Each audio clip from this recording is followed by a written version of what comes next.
사흘 전 일본 구마모토현에서 일어난 지진의 희생자가 현재까지 34명으로 집계됐습니다. 생존자 구조의 골든타임인 만 72시간 전에 실종자를 찾기 위한 필사의 수색 작업도 계속되고 있는데요. 국제부 연결해 보겠습니다. 신호 기자, 밤 늦게까지 계속된 수색에서 성과가 있었습니까? 네, 굴뚝이 무너진 제지 공장에서 일본 경찰과 소방이 어제 오후 매몰된 사람 1명을 구조했다고 NHK 방송이 보도했습니다. 발견된 사람의 상태가 어떤지는 확인되지 않았습니다. 구마모토현 야스시로시의 이 제지 공장에서는 지난 28일 지진 발생 직후 굴뚝이 무너지면서 모두 11명이 매몰됐습니다. 이 가운데 8명은 사망했고 2명은 부상을 입은 상태로 구조됐습니다. 일본 경찰과 소방은 이 제지 공장에 매몰됐던 11명 전원을 확인함에 따라 이곳에 대한 수색 작업도 종료했다고 NHK는 보도했습니다. 구마모토현은 어제까지 강진으로 인한 사망자가 34명이라고 발표했습니다. 지진으로 큰 폭발이 일어난 쇼핑몰에서 7명, 굴뚝이 무너진 제지 공장에서 8명이 사망했습니다. 고사마치의 한 공장에서는 베트남인 기능 실습생 1명이 크레인에 깔려서 사망했습니다. 폭발이 일어난 이온 쇼핑몰에서는 3명이 아직 생사 확인이 안 된 상태입니다. 네, 구조의 골든타임인 만 72시간이 오늘 오후까지인데 오늘 수색 굉장히 중요하겠네요. 네, 그렇습니다. 일본 정부는 골든타임이 끝나기 전에 더 많은 인명을 구조하기 위해 총력을 기울이고 있다고 밝혔습니다. 지진 피해가 컸던 야스시로시 등을 중심으로 소방대원들이 구조견과 함께 주택도 수색하고 있습니다. 아직 실종자 3명의 생사가 확인이 안 된 이온 쇼핑몰에 대한 수색 작업도 오전부터 재개됩니다. 현재 구마모토현 안에 있는 대피소 400여 곳엔 주민 만여 명이 대피해 있는 상황입니다.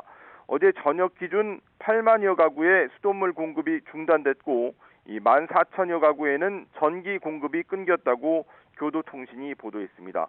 이런 상황에서 구마모토현의 오늘 낮 최고 기온은 36도로 예보돼 있어서 폭염으로 인한 구조대와 이재민들의 어려움도 커지고 있습니다. 교도통신은 다카이치 사나이 총리가 이르면 월요일 지진 피해 현장을 방문할 가능성이 있다고 전했습니다. 네, 주요 기반 시설이나 공장의 복구 작업은 어떻게 진행되고 있습니까? 네, 지진으로 운행을 멈춘 신칸센의 일부 구간 운행이 재개됩니다. NHK 보도에 따르면 신칸센 운영사인 JR 큐슈는 후쿠오카 하카타역에서 구마모토역 구간은 안전이 확인됨에 따라 오늘 첫 열차부터 상하행선 운행을 재개할 예정이라고 밝혔습니다. 이 구간은 열차 운행 횟수는 줄었지만 거의 평소와 같은 수준으로 운행될 전망입니다. 하지만 구마모토역에서 가고시마 추오역 사이 구간은 여전히 운행 재개 계획이 없습니다. 구마모토현의 고속도로도 폐쇄돼 있어서 후쿠오카나 미야자키, 가고시마를 잇는 급행버스 운행은 계속 중단돼 있습니다. 다행히 주요 항구는 응급 복구를 마쳐서 물자 수송이 재개됐습니다. 세계적인 반도체 생산업체인 TSMC의 생산 차질도 계속되고 있습니다. 제2공장 건설 공사는 재개됐지만 제1공장이 다시 정상 가동되기까지는 며칠 더 시간이 필요할 것이라는 전망이 나오고 있습니다. 이 토요타의 세계 공장도 오늘까지 가동을 중단하고 그리고 미쓰비시 자동차는 지진으로 부품 조달에 차질이 생겨서 다른 지역 공장에서의 차량 생산도 어제부터 중단했습니다. 지금까지 국제부에서 YTN 신호입니다. 세계 시가총액 1위인 애플과 세계 최대 전자상거래 업체인 아마존이 기대 이상의 분기 매출 실적을 발표했습니다. 물가와 고용 지표가 예상치보다 안정세인 데다 마이크로소프트의 실적 호조에 힘입어 뉴욕 증시 3대 지수는 일제히 상승 마감했는데요. 뉴욕 연결해서 자세한 소식 알아보겠습니다. 이승윤 특파원, 먼저 애플과 아마존 실적 소식부터 전해주시죠. 네, 시가총액 1위이자 아이폰의 제조사인 애플이 가전제품 전반의 가격 인상 속에 아이폰과 맥북 구매 열풍에 힘입어 예상치를 넘어서는 매출과 이익을 발표했습니다. 애플의 분기 매출은 1년 전보다 16.4% 증가한 1,094억 2천만 달러를 기록해 예상치인 1,086억 5천만 달러를 넘어섰습니다. 애플의 분당 주당 순이익 분기 주당 순이익 EPS는 2.02달러를 기록했으며 이 가운데 11센트는 미국 트럼프 행정부의 관세 환급금에 따른 것이었습니다. 관세 환급금을 제외해도 애플의 이익은 예상치인 주당 1.89달러를 웃돌았습니다. 아이폰의 매출은 예상치인 538억 6천만 달러를 넘어서며 21.7% 증가한 542억 5천만 달러를 기록해 애플의 실적을 견인했습니다.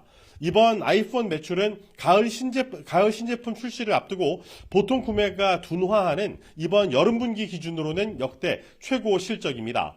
세계 최대의 전자상거래 클라우드 기업인 아마존이 1년 전보다 20% 늘어난 2,006억 달러의 분기 매출을 올렸습니다. 이는 시장조사기관인 런던증권 거래소 그룹이 집계한 전망치 1,964억 7천만 달러를 웃도는 수준입니다. EPS는 5.75달러로 예상치인 1.82달러의 3배 이상을 기록했고 영업이익률은 13.7%로 예상치인 12%를 웃돌았습니다. 아마존의 핵심 수익원인 클라우드 사업부 아마존 웹서비스의 매출은 1년 전보다 37% 증가한 422억 3천만 달러를 기록해 예상치인 405억 달러를 뛰어넘었습니다. 아마존의 지난 12개월 누적 잉여 현금 흐름 FCF는 76억 달러의 유출을 기록한 가운데 아마존은 미국 정부와 AI 계약을 확장하고 있다면서 수익성을 강조했습니다. 직접 들어보시죠. We're also investing up to $50 billion to expand AI and supercomputing infrastructure across all GovCloud, secret, and top secret regions. 네, 시장 반응도 궁금한데요. 뉴욕 증시 마감 상황 어떻습니까? 뉴욕 증시 3대 지수는 전날 발표된 마이크로소프트의 실적 호조와 반도체주의 강세에 힘입어 동반 상승 마감했습니다. 뉴욕 증권거래소에서 우량주 30개로 구성된 다우존스 30 산업평균지수는 전장보다 1.19% 상승한 52,209.57을 기록했습니다. 대형주 위주의 S&P 500지수는 1.67% 오른 7,437.98, 기술주 중심의 나스닥 지수는 2.78 상승한 78% 상승한 25,122.18을 가리켰습니다. 마이크로소프트의 실적 발표는 대규모 AI 투자에 대한 우려를 완화하면서 증시의 강세 재료로 작용했습니다. 마이크로소프트가 실적과 전망 모두 예상치를 웃돈 데다 이 자본 지출 전망도 예상보다 낮게 제시했고 2027년 회계 연도에도 계속 현금을 창출할 것으로 예상한다고 발표하면서 주가는 15.51% 올랐습니다. 필라델피아 반도체 지수는 8.19% 오르는 등 최근 거센 매도세를 보였던 반도체주가 강세를 보인 점도 이 투자 심리를 북돋았습니다. 연준이 선호하는 물가 지표죠. 이 근원 개인 소비 지출 PCE가 예상보다 낮았던 것도 호재로 작용했습니다. 미국 상무부가 발표한 변동성이 큰 식품과 에너지를 제외한 근원 PCE 가격 지수가 6월 기준 전월 대비 0.1% 상승해 5월의 전월 대비 상승률인 0.3%를 밑돌았습니다. 전 품목의 PC 가격 지수는 전월 대비 0.1% 하락해 5월의 전월 대비 상승률 0.5%를 하회했는데 월가에서는 PC 지표 하락을 보면은 이번 기준금리 동결이 정당화된다고 진단했습니다. 지금까지 뉴욕에서 YTN 이승윤입니다. 미국과 이란이 공격을 재개한 가운데 중동 국가들도 전쟁에 개입하면서 전선이 확대되고 있습니다. 이란군은 미국의 영내 해상 이동에 대한 간섭이 계속되는 한 호르무즈 해협은 다시 개방될 수 없다고 강조했습니다. 워싱턴 연결합니다. 홍상희 특파원, 미군의 대이란 공습이 오늘도 이어지고 있습니까?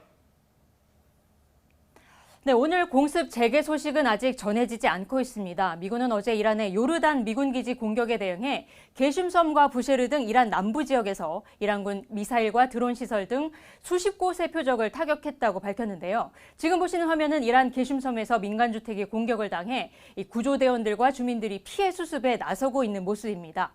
이란 매체는 현지 시간 30일 오전에도 이란 남서부 도시 아흐바즈에서 학생 기숙사 단지 2곳이 공격을 받았다고 전했습니다.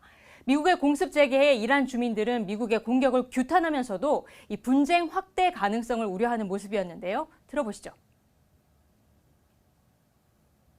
گستردگیش از این جالب میتونه باشه که یه جنگ جهانی اتفاقا رخ بده و من باز دوباره پیش بینی میکنم که در آینده یه شورشی هم دوباره داخل ایران به راه بیفته. 네, 이란 이슬람 혁명 수비대는 미군 공격에 대한 보복으로 요르단 내 미군 공군 기지를 공격해서 F-35 전투기 석 대를 파괴하고 나머지 석 대에도 손상을 입혔다고 주장을 했는데요. 쿠웨이트 내 미군 기지도 공격해 드론 경납고 2곳, 또 항공유 저장시설 1곳을 파괴했다면서 미국을 완전히 축출할 때까지 미군 기반 시설 공격을 계속할 거라고 강조했습니다. 이란 혁명 수비대는 오늘 성명을 내고 미국을 지원하는 국가들을 향해 강력한 대응을 할 거라고 경고했는데요. 미국의 위협과 영내 해상 이동에 대한 간섭이 계속되는 한 호르무즈도 폐쇄된 상태를 유지할 거라고 밝혔습니다. 네, 이란군의 전투기 파괴 주장에 대해서 미군은 사실이 아니라고 밝혔죠. 그렇습니다. 미 중부사령부는 오늘 이란 이슬람 혁명 수비대가 미군 F-35 스텔스 전투기와 항공기를 파괴했다는 주장은 거짓이라고 밝혔습니다. 이란이 공격을 시도했지만 미사일과 드론을 모두 요격했거나 목표 지점에 도달하지 못했다고 주장을 한 건데요. 미군은 또 이란 국영 매체가 민간 유조선이 미국의 해상 봉쇄선을 뚫었다고 보도했지만 이것 또한 역시 사실이 아니라고 강조했습니다. 미국과 이란의 공습 재개와 함께 이번에는 주변 중동 국가들로 전선이 확대되고 있는 모습입니다. 지난 28일 미국과 사우디가 이라크 내 친이란 무장 세력을 공격을 했고요. 어제 이집트 다미에타 항구에서는 미국과 그리스 소유의 액화 천연가스, LNG 저장 설비와 선박이 드론 공격을 받기도 했습니다. 아직 양측의 공격이 산발적 수준에는 머무르고 있지만 미국이 만약 전면전에 나설 경우 중동 지역 전체로 전선이 확대될 수 있다는 우려가 커지고 있습니다. 유엔은 오늘 중동 전역에서 필수 기반 시설이 파괴되고 있다면서 민간인들의 피해 확대가 우려된다고 밝혔습니다. 들어보시겠습니다. While damage or disruption to critical infrastructure has been reported in Iran, Kuwait, Saudi Arabia, and Egypt, and calls on all parties to uphold their obligations under international humanitarian law, including by protecting civilians and civilian vital infrastructure. 예멘의 친이란 무장 세력 후티 반군이 사우디에 대한 해상 봉쇄와 유조선 공격에 나선 가운데 사우디는 오늘 홍해에서 선박을 보호하기 위해 14개 국가가 참여하는 해상방위 연합을 창설하겠다고 발표했습니다. 오늘 미 연방상원에서는 민주당이 주도해 의회에 승인 없는 트럼프 대통령의 군사행동을 제한하는 결의안을 상정하는 표결이 진행됐는데 공화당 의원들의 반대로 부결됐습니다. 지금까지 워싱턴에서 전해드렸습니다. 형사소송법 개정안 관련 내용부터 살펴보겠습니다. 검찰의 보안수사권 폐지를 담은 형사소송법 개정안이 여권 주도로 국회 본회의에 상정됐습니다. 국민의힘은 또다시 무제한 토론, 필리버스터로 맞섰는데요. 민주당은 오늘 오후 곧바로 토론을 강제 종료시키고 개정안을 의결할 예정입니다. 양동훈 기자입니다. 민주당 주도로 국회 법사위를 통과한 형사소송법 개정안이 국회 본회의에 상정됐습니다. 형사소송법 일부 개정 법률안 대안을 상정합니다. 개정안에는 검찰의 보안수사권을 폐지하는 대신 보안수사 요구권을 강화하고 피해자의 이의제기권과 수사기록 열람 등사권 등을 확대하는 내용이 담겼습니다. 범죄에 대한 실효적인 대응은 물론 국민의 인권 보장을 강화하여 범죄 피해자의 절차적 권리 또한 확대하려는 내용입니다. 민주당은 지난 80년 동안 수사권과 기소권을 모두 쥐고 무서운 권력을 휘두른 정치검찰에 대한 개혁이 드디어 이뤄진 형사사법체계 정상화라고 평가했습니다. 국민의힘은 검찰 구하기를 위한 선동과 방해를 이제는 멈추고 국민을 위한 형사사법체계를 세우는 일에 지금이라도 동참을 해야 합니다. 하지만 국민의힘은 이재명 대통령과 민주당 강경파가 결탁해 형사사법체계를 망가뜨리는 법안을 밀어붙이고 있다고 목소리를 높였습니다. 보안수사권 폐지와 이재명 대통령 재판 취소를 막거래한 이 추악한 임명계약은 반드시 이재명 정권의 몰락으로 돌아올 것입니다. 무제한 토론, 필리버스터도 신청했는데 판사 출신의 국회 최다선 의원이 첫 주자로 나서 경찰 견제 약화로 인한 부작용이 우려된다고 강조했습니다. 박종철 고문치사 사건을 비롯해서 이번에 장윤기 사건부터 이런 것들을 제대로 볼 수 있는 기관을 없애는 이런 일을 하는 겁니까? 민주당은 24시간이 지나면 재적 의원 5분의 3 이상의 찬성으로 토론을 종결시킬 수 있다는 규정에 따라 오늘 오후 4시쯤 토론 강제 종료와 법안 의결을 시도할 방침입니다. 뒤이어 신속 처리 안건, 이른바 패스트트랙에 오른 법안의 심사 기간을 기존 최장 330일에서 90일 수준으로 줄이는 법안을 상정할 예정인데 국민의힘은 또 필리버스터를 예고했습니다. 다만 패스트트랙 단축 법안 무제한 토론의 경우 국회 임시의 회기가 끝남에 따라 오늘 자동 종료될 전망입니다. YTN 양동훈입니다. 투표용지 부족 사태 진상규명을 위한 특검법이 여야 줄다리기 끝에 국회 본회의를 통과했습니다.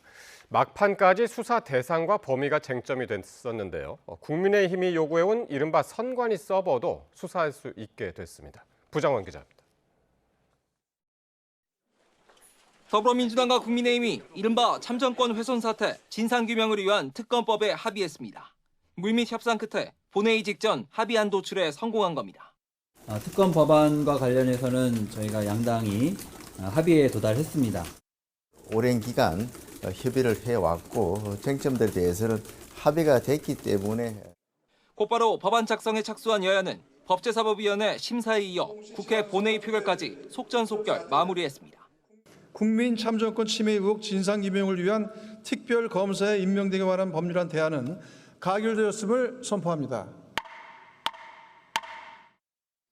앞서 여야는 국민추천위원회를 구성해 특별검사를 임명하기로 합의했지만 수사 대상과 범위를 놓고 줄다리기를 이어왔습니다. 국민의힘은 선관위의 전산 입력 오류와 통계 조작 의혹을 고리로 선관위 서버 검증을 주장해왔는데 협의 끝에 선거관리 시스템이란 표현으로 수사 대상에 올렸고 선관위 공무원들의 은폐 의혹이나 외유성 출장 등도 함께 다루기로 했습니다. 특검은 20일의 준비 기간을 포함해 최장 170일 동안 활동하게 되는데 특별검사보 5명을 비롯해 최대 160여 명 규모로 구성될 전망입니다. 이와 함께 여야는 국회 차원의 국정조사 특별위원회 활동 기한도 30일 더 늘렸습니다. 여전히 봉쇄된 올림픽공원 개표소에 남아있는 투표함 재검표 절차를 진행하기 위해서인데 일단 다음 달 중순 실시하기로 하고 구체적인 방식은 협의를 이어가기로 했습니다. 저희는 기본적인 원칙이 특검 입회하에 재검표를 하자라는 입장이고요. 초유의 참정권 훼손 사태 2달가량 만에 진상규명을 위한 특검 출범이 가시화됐습니다. 남아있던 올림픽공원 투표함도 재검표하기로 여야가 뜻을 모으면서 사태 수습에도 속도가 붙을 전망입니다. YTN 부장원입니다. 네, 끝으로 출근길 날씨 살펴보겠습니다. YTN 야외 스튜디오 연결합니다. 원희다 캐스터. 네, 원희다입니다. 네, 연일 폭염과 함께 열대야도 기승인데 간밤 더위 상황 어땠습니까? 네, 낮에 열기가 고스란히 밤더위로 이어져 대부분 지역에서 열대야가 나타났습니다. 서울은 벌써 9일 연속 열대야가 지속하고 있는데요. 지금은 체감 온도가 28도 안팎까지 올라 있습니다. 네, 특히 경남 지역은 기록적인 폭염이 계속되고 있는데 오늘 기온 전망 어떻습니까? 네, 오늘도 예외는 아닙니다. 경남 양산은 기상 관측 이래 처음으로 이틀 연속 40도를 넘어섰는데 오늘도 또 다시 40도로 예보돼 극단적인 더위가 이어질 것으로 보입니다. 연일 고기압의 영향권에서 맑은 하늘이 지속하는 가운데 강한 일사의 고온다습한 서풍이 불어들며 기온을 크게 끌어올리고 있습니다. 전국에 폭염특보가 이어지고 있고 특히 부산과 양산, 김해와 창원에는 중대 경보가 발효 중인데요. 밤사이에도 열대야나 초열대야 수준의 더위가 나타났고 지금은 서울 26.1도, 강릉은 아침부터 30도에 육박하고 있습니다. 한낮에는 서울 34도, 강릉 37도, 부산 39도까지 크게 치솟겠습니다. 온열 질환에 걸리지 않도록 유의하시고 물을 자주 마시는 등 건강 관리에 신경 써야겠습니다. 당분간 더위를 식혀줄 비 소식이 없어서 열기는 쌓여만 가겠습니다. 특히 다음 주에는 바람의 방향이 동풍으로 바뀌며 서울 등 서쪽 지방에서도 37도에 달하는 극한 더위가 기승을 부릴 전망입니다. 오늘 아침까지 강원 내륙과 호남 일부 지역에서는 가시거리 200m 미만의 짙은 안개가 끼겠습니다. 해당 지역에 계신 분들은 차간 거리를 넉넉히 두고 서행하시기 바랍니다. 지금까지 YTN 원희다입니다.